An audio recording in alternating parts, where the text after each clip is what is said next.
everyone. Ashley over at Teachable. Today we are sitting down with Caressa Lenae. She has some wonderful advice for all of you, so I'll let her intro herself and say hello.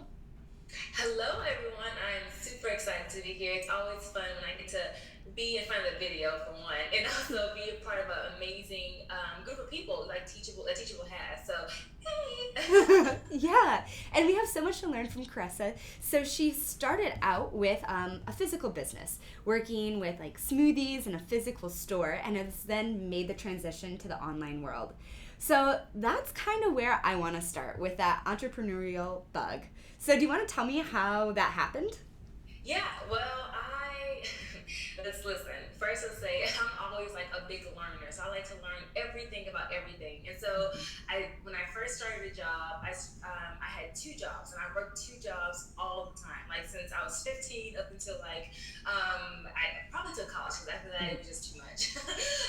And then I got into what it's residential leasing, and I was leasing apartments, and I loved it. I learned so much about sales and marketing, and just I mean, like it was a whole different type of sale than I did previously. But it was oh my goodness, that's my first time ever having my hands in like business politics, and I couldn't. That was Yeah. like the moment for me that I was like, okay, Caressa, you have to really either hold your tongue and Yeah. not say too much, or you have to find a way to do something else, right? You have to really just use what you Mm-hmm. know to do what you want to do. And it really, honestly, I was doing a lifestyle change. So I was Yeah. going through, I was eating more organic foods. I was leaving out meat in my diet. I was eating just a whole different lifestyle with my wellness and fitness and all that together. And smoothies and juices was one of the things I incorporated on a regular basis. And it was so weird. I literally woke up with the idea and I said, you know what, I'm gonna do it. Yeah. I told my mom about it, and then she was like, yeah, let's do it. She's like, my best friend. And when I told her about it, she was like, let's do it. She had no idea what I was talking about. She was like, yeah, let's do it. I love that. And I remember I would go to work. And anytime I had lunch breaks or marketing breaks or whatever Mm-hmm. it was I had to go do, I would literally go out and travel around to find locations, to meet up with people, Mm-hmm. to seek out just different areas that I might want my business to be in, to find people as a mentor and all that good stuff. And that's how I did it. I did it within that first day of idea. Within a month, I quit my job. Thankfully, I was saving up like every penny. Yeah. Quit my job, and then 6 months later, I had a business.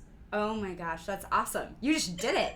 Like no Yeah. deliberation, no if then, just went for it. Yeah, it was some hesitation because just being scared. 'Cause this is my Yeah. first time ever doing something this big. Like I had small businesses, you know what I mean, Yeah. before then, but nothing this big, not an actual store, you know what I mean. So it was really like this is real, and I Yeah. didn't have anything anybody to like fall back on. It was just me, and no one else knew what I knew. No one else was going through the process with me. It was just me, so I had to kind of just figure it out and just make it work. Every day was learning something new. Every day I was doing something different, and I DIY'd everything. Wow, that's Make it honestly work. so brave, just going for it and doing it. Yeah, Um it really was. yeah, yeah, and I'm sure that carries over into the business that you have now. So do you want to talk about that transition, how you went from smoothies to your online blog? Yeah. So, well, I had the juice bar for about 2 years, Yeah. and within that, of course, I had a little baby boy, and he is. I knew when I had him that I did not ever want to just have to go back to a job or Yeah, have to put him in daycare to do my business. You know what I mean? absolutely. I mean, I commend moms to do it any kind of way, of course. So you have to do what works best for you. But I just Yeah. knew that I really want him to be like right there with me through every step. And that's like one of my life goals to be a mommy, and I made it happen. Yeah. And so when it happened though, it was a bit overwhelming. Like I was like new mommy, still kind of new business, Yeah. 2 years in, but still kind of like changes are going, new seasons happening, a new wave of customers coming in. So it was like a lot of different things I had to kind of Yeah. revamp, and I really was just exhausted. Like I didn't want to do it all. And I had to make a decision like, okay, Caressa, can you leave the business and just be mommy and then come back to it when you're ready, or what? And so that's what I ended up doing. I ended up shutting down the shop. We were still Yeah. doing very well, and Wow. to this day, I still get leads coming in, Yeah. or my phone or whatnot. But hardest decision ever. Oh, But I'm the sure most brave as well. if So I it's had to, profitable if I and did not shut it down at that time, I would probably have been in, just crazy amounts of like overhead and debt and all kinds of things because it would have just been too much, right? I would have chose mommy over my business. So right.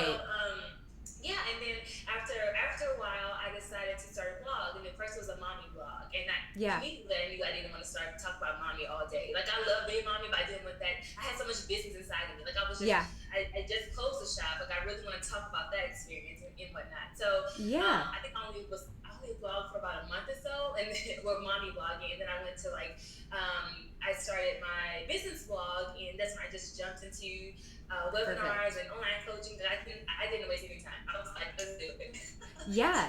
Yeah, and I mean It that. took some time though between like closing the shop and started that mommy blog. It took a while because I had to go through a stage of like loneliness and kind of slight Ugh. depression and just kind of like getting my head wrapped around what just happened. When you're talking to people on a regular basis every single day and then all of a sudden it stops, it's like, what am I supposed to do? You know what I mean? I have this little Yeah. bitty, sweet, a few months old baby in my arms that's like looking at me for all the love and comfort and support, but I'm, slowly kind of like I don't have that same support that I had with my business. You know what I mean? So it's like a part Oh, of me is like absolutely. left. So yeah, that's kind of how I transitioned to this online business. Yeah, and I think what you're saying is really real. I mean, you went from a place where you were having employees, like very independent. Now you're at home with the baby, starting this online business where, yes, you have a community, but that community is online. It doesn't look the same. It's not a real life interaction. So Yes. that's actually really interesting and really understandable. And I think something that everyone kind of goes through. Yeah. Um, Yeah, so, and I think the biggest thing is that when we have community online, but I used to interact with people all day, talk all day long, and be able to educate them face to face and mhm. teach them face to face and all those good things. And now it's more so like, I can't do it so much, Yeah. it's more so I have to kind of figure out a way to kind of still be face to face, like I'm doing like maybe like right now, which Hmm. I love to do, but it's not all the time, but Yeah. it works out. So, how did you start to solve that problem? How did you set up a business? Did you set up systems and processes? Did you just get out for interviews more? What did you do to fix that? Well, I started off literally, I think 3 months after I started my blog, I started to do webinars. And Mm. I didn't even know they were like webinars at that time. I just like, hey, let's do this little online class thing Yeah. and you see how it works. Yeah. And I partnered up with someone and we did it together. We did like three of them together. And after that, I naturally am like a video person. Like I love being on Hmm. video and talking and doing all that good stuff and teaching. So it became natural. But being able to start with someone and to be able to build like your business together because you're like in the same kind of boat, Yeah. that really just kind of it really gave me confidence to just keep going. And that's literally how I started. That's how I grew my email list. That's how Hmm. I decided what kind of content to talk about. That's how I validated my mastermind academy that I have right now because just Yeah. from doing those series of classes on a regular basis. Yeah. Absolutely. I love that. And so, can you tell me what your business looks like today? Because there are so many different aspects of it, just so everyone knows. Yeah, well, first I have a not so silent business partner.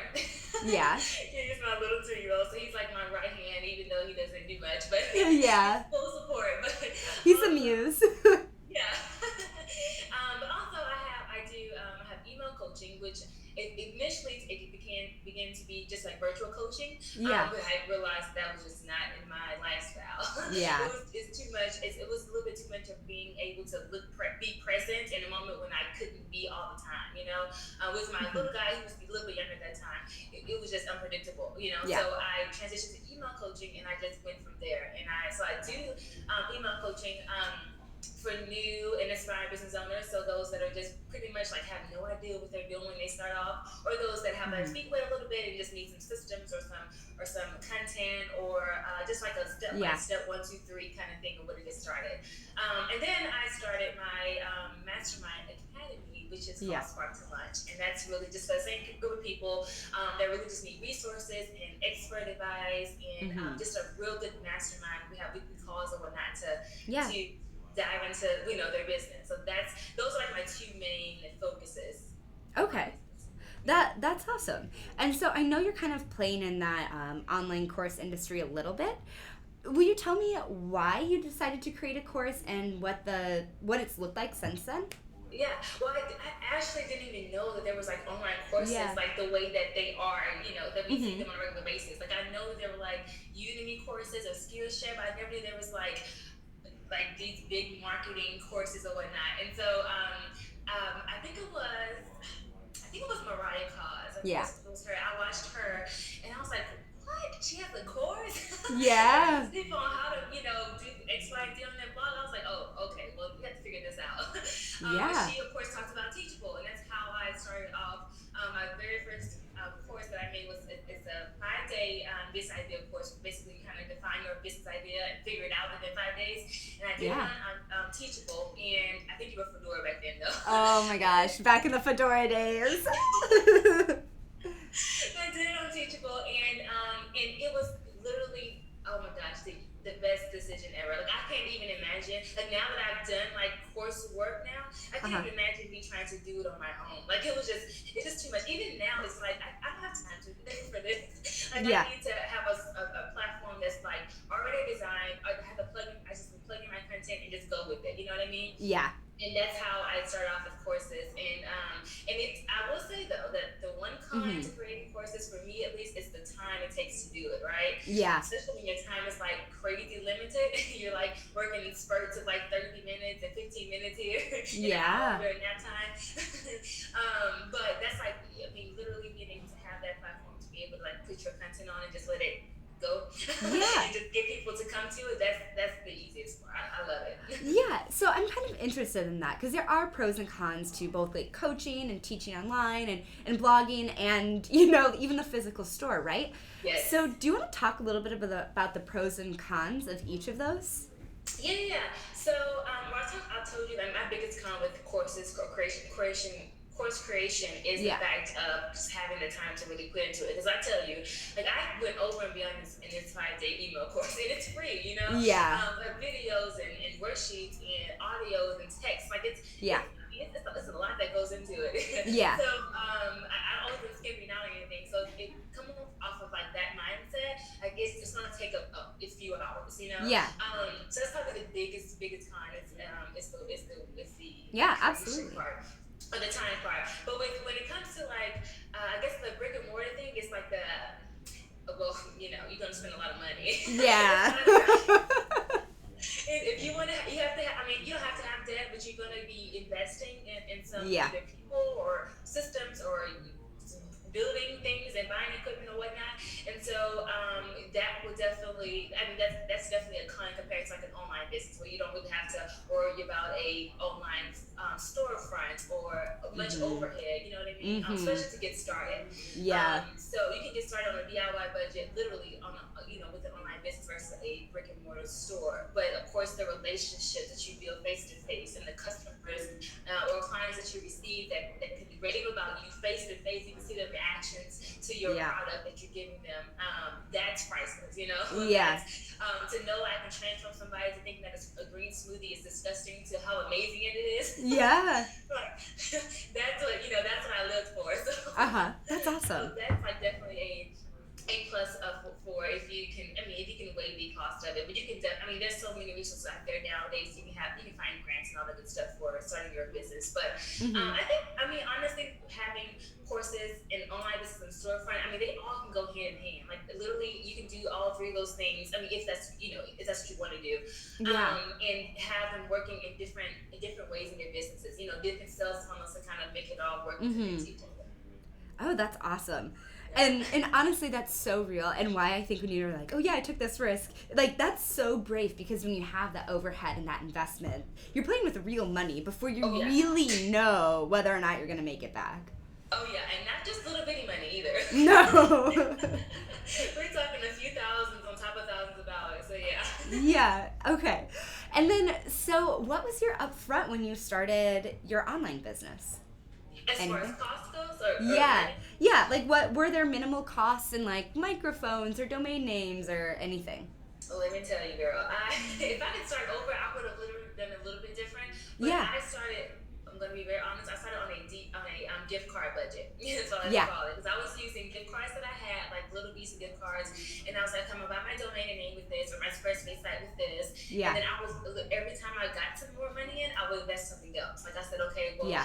I should probably go ahead and give me a Google Apps Gmail account. So let me go Yeah. ahead and invest in that. And I should probably go ahead and, invest in like the ConvertKit, something like that. So let me go ahead and pay for that. And I Yeah. just kind of went from there. And honestly, that's like what I really, really, really strongly try to get across to people that have limited budgets is that just start off with, if all you have is $10 to invest in your, domain name and your hosting, then do that. And then work your way up from there and just make the best of it. And of course, when you invest in your business as you can, and then leave everything else alone, until you can get to it. Yeah. So, No. Give your budget all the way.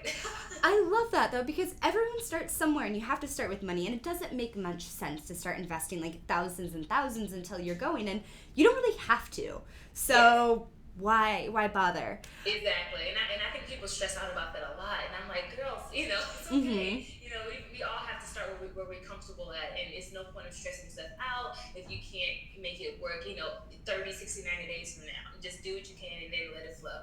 Yeah. And so I know this is not exactly a question like that I sent you beforehand, but I really want to know, what were your first purchases? What did that nitty gritty look like? First it was this, and then this, and then this. Okay. Well, of course, I had my domain name, Caressa Lenae, and then I have Squarespace sites, so I invested in Squarespace. So those were the first two things I invested in. And then I'm going to be real honest with you again, that when I started off, I really wanted to just build a community and get people to know who I was. So I really was active in like Twitter chats and Facebook groups. And that's where I found people to help me out with my website design. Cool. So I DIY'd that myself at the beginning, but I had someone to help me out with that for like nothing, compared to what it really cost. To get that done. So that was like, that was an important step, but it wasn't the initial step. Like my website design was the initial, it came a little bit later. A little bit later, I invested in some actual like branded images and whatnot, and I mean that may be like backwards, but I knew my audience and I knew what I wanted to focus on. It's beautiful. I just needed the the aesthetics to make it look pretty. Yeah. So I think what else was it that I invested in? I had MailChimp at the beginning, so I did not invest in MailChimp. I went straight to the free plan for that. I think that was it. So I teach people all the time how to do that with just email provider, a domain name, or a website home of some sort. You can create a landing page and get a freebie and your main offer together. You can start a business. You can go forward with that. So that was like my main thing, and I just kind of like invested a little bit at a time after that. Very cool. Very cool. So now you're up and at it. I would say you're running a successful blog. How's it feel? It feels good. Actually, but I mean, I'm not gonna, say it's easy, but I try to make it as simple as possible. I try to make everything that I do really, really simple, and not try to like fit into like what people say you have to do. Because we read so many blogs, we listen to so many podcasts and videos and webinars, and we're like, oh, let me write this down because I have to do this, and let me do this because I have to do that, and it gets like overwhelming, to think about everything you have to do or you should do or they say you should do. So I try to make everything just like really simple and have a good grasp on, okay, if I publish this blog post, where am I going to send it? How am I going to republish it later? If I create this course, what's the funnel to get people in there and to get people, to my other options and whatnot. And I just, keep going from there. And I just try to make it just like I said, a 1, 2, 3 step thing. And that really has made the business more pleasant. And also my community, I have a Facebook group, and they have literally, they probably don't even know it yet, but they have literally been like my cheerleaders when I those hard times, those moments when you're like, I can't do it, I just can't. They have been right there. So that's the community, and just the fact of having everything simple has really just made this worthwhile. I love that. A lot of times I ask this question and people are like, oh yeah, it's fun, or they give me a very like warm, heartfelt answer, and all of that you can tell is there for you. But at the same time, that automating and setting up those processes that make a business easier to run, that's really, really helpful. And even if you don't have the most, like I don't invest, like honestly, I'm really like everything is simple. So I don't Mm-hmm. invest in a lot of different softwares and whatnot. So even if you have like Yeah. just one that can do a couple different things for you, that's enough. You know what I mean? Or just if you Yeah. have something that you know you're gonna fall back on and use on a regular basis consistently in your business, and invest in that one software, that one platform, whatever it is, and just let that bad boy run for you. Yeah. And you as fast as Automate you it. can. I mean, I'm with you. We've automated as much of our social media as possible here at Yes. Teachable, Yes. setting up your automatic like email workflows, all of it. Yes. Hmm. Absolutely. Yeah. So, I guess as we wrap up here a little bit, do you have what is the one thing you see most people who are trying to start a business online mess up on? What is the one like the common flaw? Oh, I would say it would have to be just overthinking it, like the mindset Mm-hmm. piece, but also if we're going to get like a little bit technical, like the Mm-hmm. mindset piece and not knowing like where to start. So, Yeah. and I think a lot of that kind of has to do with just being just again like Mm-hmm. overwhelmed with what they read and what they see, and not Yeah. knowing, okay, if I do this, how are people going to get there? You know what I mean? Like Yeah. I can create this free, I can create this course, but how the heck am I going to get people there? You know, how am I going to get this in front of people to see and buy and want? I think that Mm-hmm.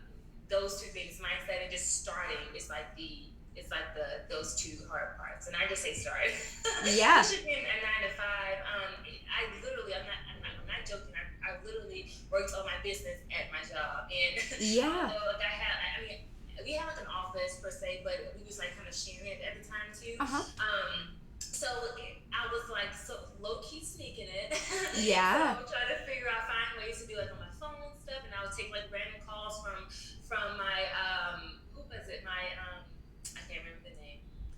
Designer. I was taking like random calls from my designer, Yeah. and throughout as I was doing like tours or whatnot. So you have to Yeah. just make it work, and if you really, really want it to happen, it will. I mean, you can find the time to make it. I mean, 30 minutes a day. If you have to start that way, start it, Yeah. and then start something, and then implement it for at least like 14 to 30 days to see if it works for you, and then keep going with it or try something different, and you just find something that's work with your lifestyle. Absolutely. And I think that's really important advice for everyone to really hear. Yeah. Any last bit of advice before I let you go? Yeah. Let's see here.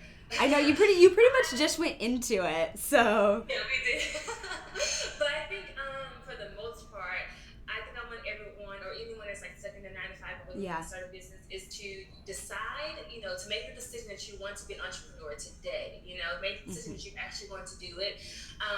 Because we all know that the mindset part is critical, and like the idea of deciding something is that first like step to acknowledging that you're going to do it, and Yeah. then just create a simple plan to make it happen on a regular basis, and prep your days ahead of time so that you know exactly what you're going to do the next day and have zero excuses as to why it didn't get done. And do it every day and make it happen. And as you learn more, you start incorporating more. As you make more, if you make any money, as you're building your business, Mhm. if you start investing that back into your business to make things a little bit more easier for you, and then you just start. You Yes. make it happen. I love that. All right, y'all. So that was Caressa Lenae, and that's her advice, and I vouch for it. Like, that's spot on. Thank you.